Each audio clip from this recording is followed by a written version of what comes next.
I never thought the day would come when my own daughter would look straight into my eyes and tell me her mother-in-law was more of a parent than I ever was. Those words did not just hurt, they carved something out of me that I did not know could be taken.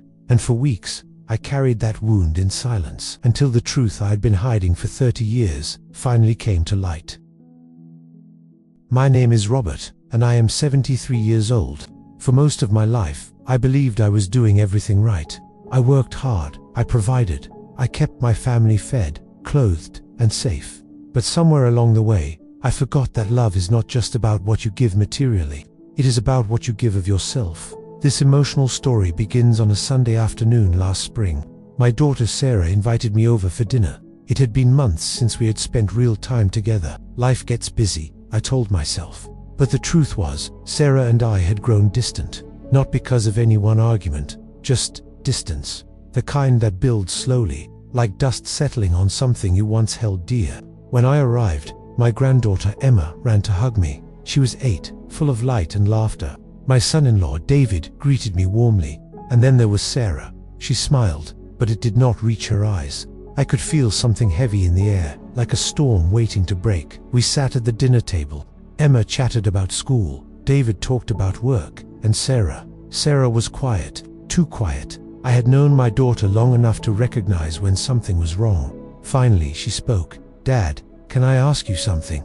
"Of course, sweetheart." She hesitated, her hands fidgeted with her napkin. "Do you remember my childhood?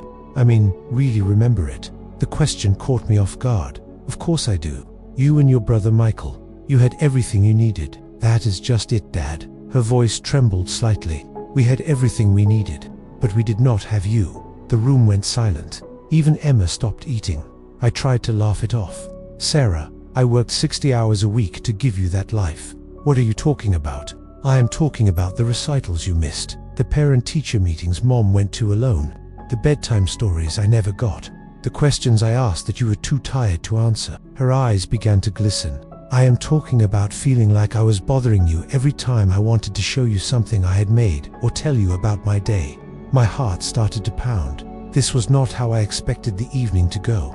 "And then," Sarah continued, her voice breaking, "I met David's mom, Patricia, and I watched how she showed up for him his entire life, how she still shows up, not just with money or gifts, but with her time, her attention, her heart. She remembers every little thing he tells her. She asks follow-up questions. She celebrates his smallest victories." She wiped a tear from her cheek, and I realized, that is what I missed growing up.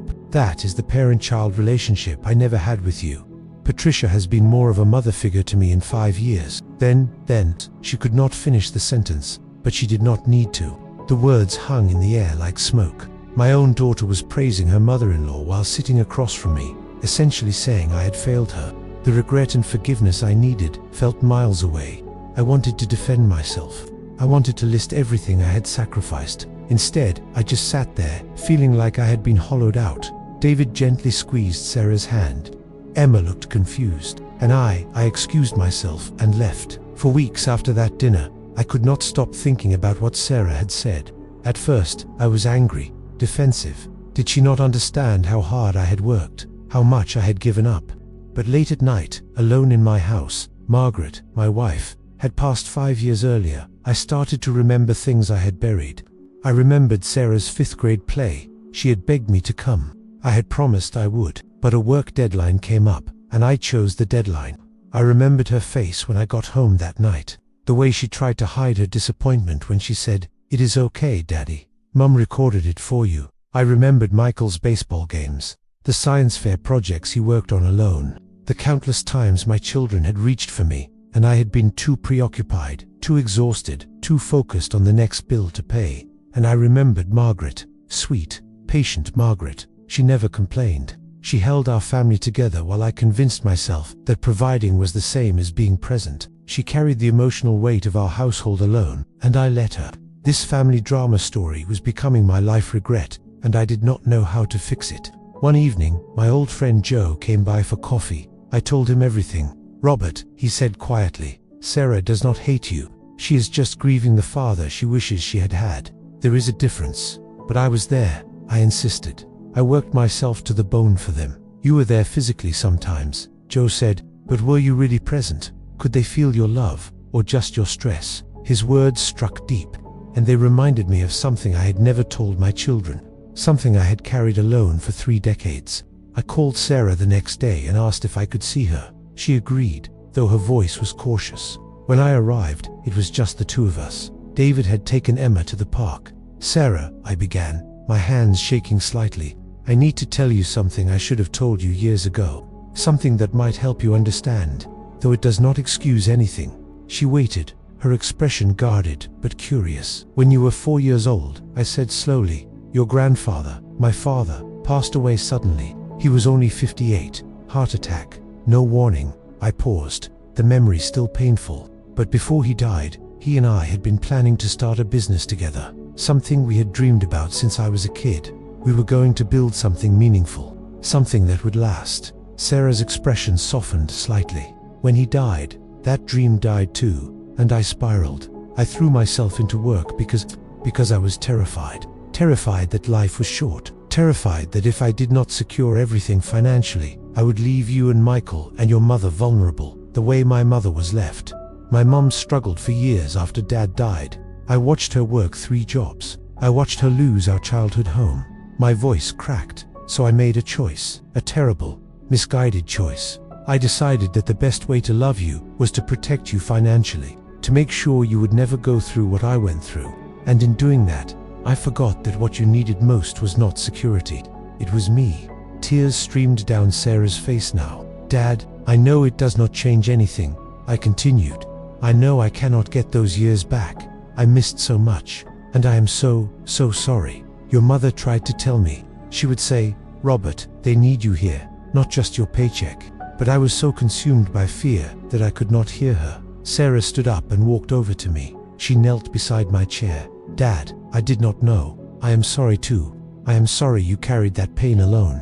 You have nothing to apologize for, sweetheart. You were right about everything you said. I failed you as a father in the ways that mattered most. Patricia sounds like a wonderful woman, and I am grateful David has that. I am grateful you have that now." We both cried then, really cried. The kind of crying that comes from years of hurt finally being acknowledged. "I do not need you to have been perfect," Sarah whispered. "I just need to know you see me now." "I do," I said, holding her hand. "I see you, and I am here now, however you will have me." That conversation did not fix everything overnight. Heartbreak and healing take time, but it was a beginning. Sarah and I started meeting for coffee every week, just the two of us. I asked her about her life, really asked, and I listened. I showed up for Emma's dance recital. I helped David with a home project. I started being the person I should have been all along. One afternoon, months later, Sarah said something that changed everything. "Dad, Patricia is wonderful, but she is not my father. You are, and I do not want her to replace you. I just want you, the real you, the one who has been showing up lately." Those words, that second chance, meant more than she will ever know. I am 73 years old, and I have learned this. Our children do not need us to be perfect. They do not need expensive things or flawless lives. They need our presence, our attention, our time. They need to feel like they matter more than our work, our worries, or our pride. If I could go back, I would work less. I would sit on the floor and play more. I would read those bedtime stories. I would ask more questions and really listen to the answers. But I cannot go back. None of us can. All we can do is show up today, right now, for the people we love, because one day they will look back on their childhood and they will not remember how much you earned or how clean the house was. They will remember if you were there, if you saw them, if you loved them out loud. Do not wait until you are 73 to learn what I learned. Start now. Put down the phone, close the laptop, look them in the eye and tell them they matter, because they do, and so do you. But love, real love, requires presence, and that is the truest thing I know.